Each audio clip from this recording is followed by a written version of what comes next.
Good evening. Open almost any astronomical book, and you will see magnificent photographs of planets, stars, nebulae, and so on. But what can one do from oneself in the photographic line? And I've had many letters about that over the last years.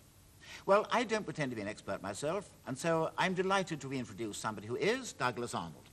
First of all, what about some general guidance for the would-be photographer? Well, I think there's one very important thing to understand from the beginning so far as this program is concerned, Patrick. If you ask the typical astronomer what sort of telescope he's got, he will say a 6-inch scope.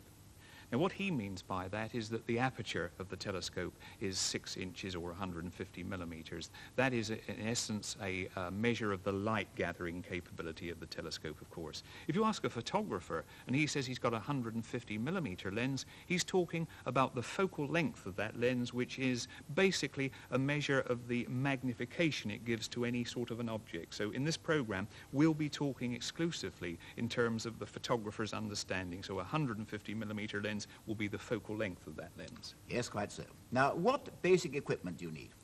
Well, you need a camera which you can, and this is very important, Patrick, hold the shutter open for a length of time, since we will be using time exposures. An SLR or single lens reflex is very, very helpful, but it doesn't have to be that. With a lockable cable release, you fire that time exposure on the shutter, and you would lock it in a very long exposure, and then you release it in due course. The other things you require is as fast a lens as possible, and also a firm tripod. You cannot possibly have a tripod which is too firm. If you have something like a right-angle viewfinder, it makes life a lot easier. Now, in addition to the purely photographic, you should really equip yourself with a red light torch, which is something that, of course, doesn't spoil your light adaptation at night, and a notebook in which to make the notes of all of your exposures, because you'll be doing, hopefully, a lot of work, and it's on the basis of these notes that you see which are the exposures which are successful, and therefore it's a basis of your experience. What about films and film speeds? Well, this is where a revolution has occurred in recent years, Patrick, particularly with color films, color transparency films. In the old days, a fast film was a 400 ISO film. Incidentally, we used to talk about ASA speeds, but it's now referred to as ISO. They mean exactly the same thing. A 400 ISO film was just about the fastest you could get. Now, in color transparency, there are 1,000, 1,600, and you can push them even further. Now, the point about that is that it's brought to the amateur the capability of taking pictures, very often which just a few years ago were the province of the professional. A couple of other points about films is that don't underrate the importance of using black and white. And when you are using color, remember that laboratories aren't used to handling these sorts of pictures with night skies, with little blobs of light. They won't know what it is, and they'll massacre the film when they cut it. So if you want to, ask them to return it unmounted, or if that's a bit too much of a bother, what you should do is to expose a couple of very orthodox daylight view at the beginning, so that the laboratory can set its cutters and you don't lose all your hard-won pictures. Well, that's certainly a very useful tip indeed. Well, next, what to photograph? Personally, I would advise against turning a camera anywhere near the sun, because there's a danger to your eyesight. So if you leave the sun out of it, what next? Well, I think the moon, Patrick, much to your pleasure, I know, because it is a daylit object. It's very much like daylight on Earth, and the exposures which will be used by our starting astrophotographer of perhaps 500th of a second at f11 for a full moon, and maybe a 30th of a second at f11 for a crescent moon, are well within their sort of borders of knowledge. I think the important thing with the moon to understand is the importance of focal length. Now, there's a rough rule of thumb here in which you can say that for every 100 millimeters of focal length in a lens, you get just 1 millimeter diameter of the moon on the 35 millimeter frame. Now, we can demonstrate this by some pictures. If you're using a 50 mil lens, well, it is almost a spot of light. If you go up to a 200 mil lens, you're beginning to see a bit more. 400, you're really beginning to get into business, because you can see Maria and some craters. And if you go up to the really big lenses like 1,000, and if you can get a loan from the World Bank, a 2,000 millimeter lens, then you're really up to professional standards. But even using those lenses, you have a problem with the contrast or lack of it on the moon. if you photograph the full moon, it's a very bland object. The sun is directly overhead, or it's directly behind us on Earth. So the shadows are very, very limited. Now what you want to do, if you take a picture, an orthodox picture of that straight, you get something like this, which is very, very nice, but it's lacking, if you like, snap, crackle and pop.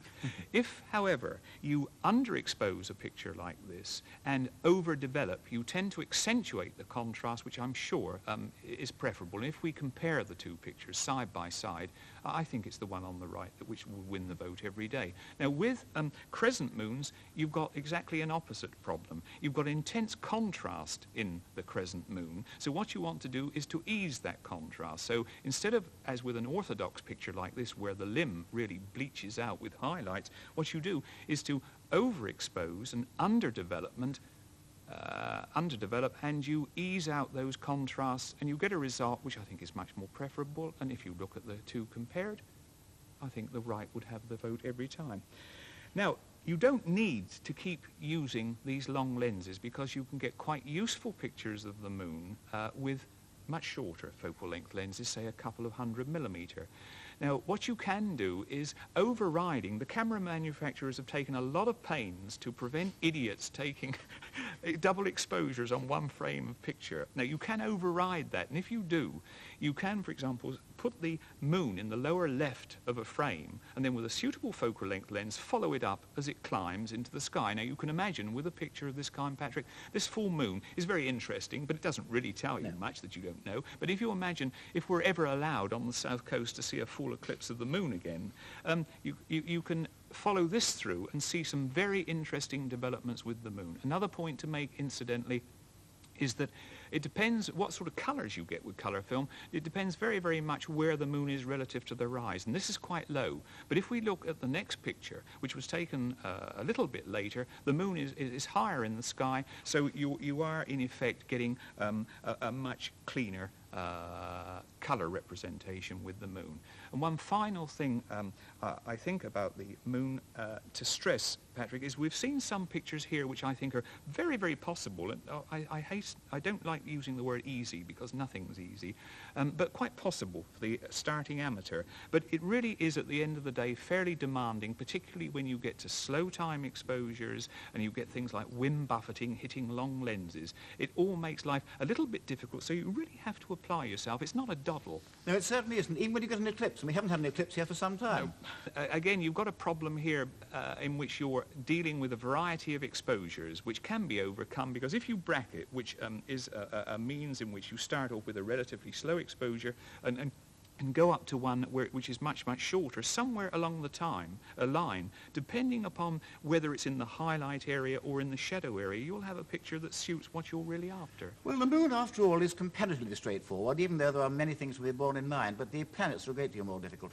Yes, I think it's fair to say that the planets are really a very demanding task, even for experienced astrophotographers. And it's a question of their size, of course, as we see it from Earth. I've got a couple of pictures here. The first one is of Jupiter, and the second is of Saturn, which were taken on my 8-inch reflector using eyepiece projection, as it's called, with the camera. And these pictures are reproduced at an effective focal length of 35,000 millimeters. Now, that is a mind-boggling focal length to the average photographer. Yes, so does that mean that you need all of that set up to take pictures of the planets? No, it doesn't, because we have these conjunctions which happily occur quite frequently, which make very, very nice, pleasing, and sometimes, I think, instructive pictures. And we've got some examples here. This is a shot of the crescent moon, which is a favorite addition to this sort of picture. Jupiter and Venus in the lower right, with Mars up towards the top left. Notice here, incidentally, how one can use one's foreground, whether it's lights in the twilight or whether it's trees, although I know you don't like trees, Patrick, because they get in the way. You can use them to make a very pleasant pictorial image. Now, there's another one. Again, well, this one's taken rather more southerly than Langston Harbour. This is Portugal with the crescent moon and Venus setting in the evening sky. The interesting thing here, I think, is the way in which these fast films give you a very pleasing colour tone or gradation at twilight, whether it's dawn or whether it's in the evening. And we have another picture which illustrates that point, taken just a few days ago. And you see in the lower right there, incidentally, Patrick, this is a data block which my camera prints on the film. It tells me the day on which it was taken with the time, which is very, very useful because I'm rather lazy, so I don't have to make so many notes. This is of Venus coming up in the morning across the top of Scorpius, with Antares nicely below, and Saturn over on the left side there, which is creating, if you'll forgive the expression, a winter triangle for a change. But you can't always, of course, have these very nice twilight skies. You sometimes have to take conjunctions if you want to take them later in the night. And I took some in December of the Mars and Jupiter conjunctions. This was taken with a 180mm lens with a 2x converter, which in effect doubles that focal length. And you'll see that this lens has managed to discriminate one of the moons of Jupiter, which I think must be Ganymede, yes, it was, Patrick. Yes. Now, if you switch to a 1000mm lens, then you see there its greater capability is pulling out very, very clearly two of the moons, which I think was very, very interesting. Now, whether with those sorts of pictures or earlier in the evening or in the morning, you have a problem with the great contrast, the difference of brightness between, say, a Venus and a Saturn or a Mercury. So this is where bracketing becomes important, where you say, for example, start with an exposure of a half a second or a second and go right up through to 10 seconds, and along the way you should get all of the objects you're interested in, then you can choose whichever is the most important for you. We've got an example here which illustrates this. Venus is up there towards the upper right, with Mercury down in the center, a fairly faint point, just hugging the horizon. Now, if you expose for Mercury, Venus is very overexposed. If you do the opposite, well then it will go the other way. So you have to choose. And here's another example which is even more, I think, busy, of the crescent moon, which is grossly overexposed here. Venus is up towards its upper right. Mars is further up to the right again. And down towards the left is Saturn. Now you have an enormous spread there. And it's only you who can really choose which is the result which is going to give you what you want. And I always include in these sorts of pictures, because one so very often includes the crescent moon, I think these delightful pictures one can get of Earthshine, where you just open the lens by a stop or two from what you would normally use, and you can get this delightful effect. They really are lovely. Now, we've talked about the solar system. Let's go further out, Douglas, and turn now to the stars. Well, here, of course, you're not worrying about focal length therapy, Patrick. You will be using a 50mm lens for pictures of the constellations, or a wide-angle lens, because you need them with things like constellations like, say, Hydra and so on, Draco, or even Ursa Major. Your problem is, of course, the rotation of good old Mother Earth, because it's not too long before this will begin to reproduce the stars, not as points of light, but as trails. Now, the film manufacturers have come to our rescue here again, because with these very, very fast films, you don't need enormously long exposures. Now, there is a rough rule of thumb here which tells you that divide 500 by f, which is f being the focal length of your lens. Now, if you do that, you end up with a figure which is the time in seconds at which you shouldn't see very much star trailing. Now, we've got an example here of a shot I took some time ago of Cassiopeia and Cepheus with Polaris. Now, this was a 20-second exposure with a fixed camera, and I don't think one sees very, very much signs of trailing in a picture of that kind. But, of course, trailing you may want to use, in fact, because it does reveal something about the colours of the stars. Now, we've got an example here. This was about a 4-minute exposure, and you see how very, very clearly one's getting the variety of colours. This is not, I should hasten to say, a scientific objective measurement, but it does give a very, very good approximation, I think. Well, star trails may look very nice, but you very often one doesn't want them. And, of course, you've then got to have your camera driven in some way. Right. And if you don't want to buy an expensive equatorial mounting, then you've got to find some kind of, well, I call it a dodge. Yes, well, they do exist, Patrick, and have for some years. And we've got one here this evening which has been specially made for us by George Haig of Renfrewshire, who was the inventor of this particular sort of guider. It's, and it can be made by any useful handyman, I think. It's basically a piece of around 4x2 wood, which at this end is sawn at an angle which, as far as one can get it, is one's latitude. And for us on the south coast, it's around 51 degrees. Now, fixed to this block of wood are two pieces of obviously much thinner wood, which are hinged at this end, and this in fact is aimed at the pole star. And here is how one gets one's polar alignment, because you can put a little hand mirror here, and the easiest way of lining it up is to get Polaris just about at the end of this line. At this opposite end, one has in effect a cranking handle, which if you rotate at the speed of one complete revolution a minute, of course we're speeding it up here, you move this end of the outer piece of wood out at a rate which will enable the camera, which is fixed on this mount, to get the stars. And we've got some examples of this here. This is quite a nice example, I think, of Aquila with Delphinus off to the left, which I think is one of the few constellations which really looks like its name. Here's another picture taken with the mount, a 4-minute exposure of Cygnus. And just to underline the fact that one shouldn't denigrate in any way black and white film, because here is a shot taken with the mount over 4 minutes of the upper part of Cygnus, and you can see how easily quite a basic 400 ISO black and white film has pulled out the star clouds in the Milky Way. Well, the Haig mounting certainly works, and it is quite easy to make, as you say. Now, we've talked about stars, planets and moon. What else can you recommend as photographic subjects? Lots of things, Patrick. Meteors, satellites, aurora, you name it. The photographic problems with all of these isn't a particular problem.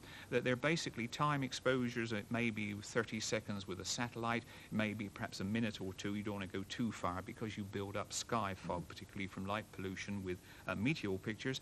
It's a question of where to point the camera. With meteors, it's pretty easy, because you will know that there is a particular meteor shower coming from wherever it is, Ursa Major or Perseus or whatever it is. You will point your camera with typically a wide angle lens to give you the best chance of getting meteors in the appropriate direction, and open the shutter for perhaps a minute at a time and cross your fingers. And we've got some examples here. These were taken incidentally by Akira Fuji, who's one of the most talented, a Japanese man who is one of the most talented astrophotographers in the world.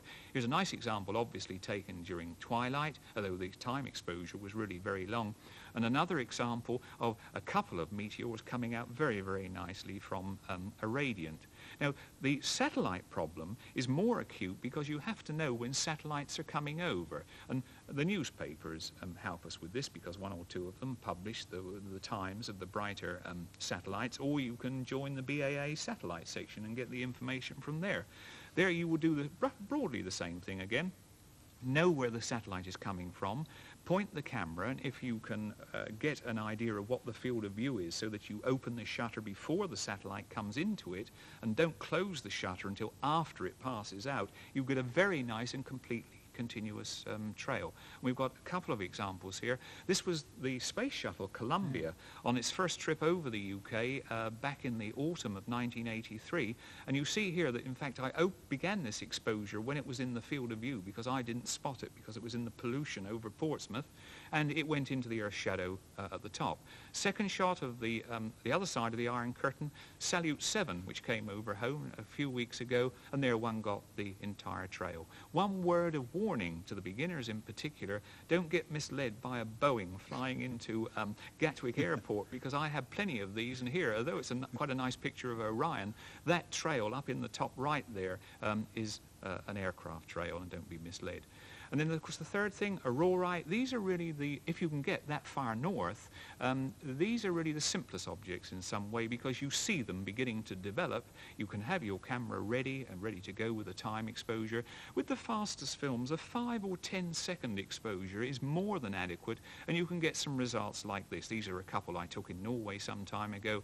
There's one which is, I think, perfectly adequate, and a second one which I deliberately delayed to get a shot of an aircraft trail apparently moving through the aurora. Well, there is certainly plenty to photograph, and you've given us a lot to go on. And now we'd like to see some of your astronomical photographs. And I think we must limit these to those taken this year, that's from the start of 1987. So if you'd like to send us some of these, we'll have a special program sometime in the summer, and we'll demonstrate the best ones, and we might even find a prize for those whom we consider really outstanding. But please don't send us originals. We are not going to be able to send them back, I think, because we may be inundated with these, so please send us copies. But we would like to see them and be prepared for a special program in the summer. And now, finally, our newsletter. It's ready, and if you want it, send your usual stamped addressed envelope to newsletter number 24, The Sky at Night, BBC TV, London W12 8QT. And this particular issue does contain some photographic notes written especially for us by Douglas Arnold. So there we are. Send us your astronomical pictures. And for Douglas and myself, good seeing and good night.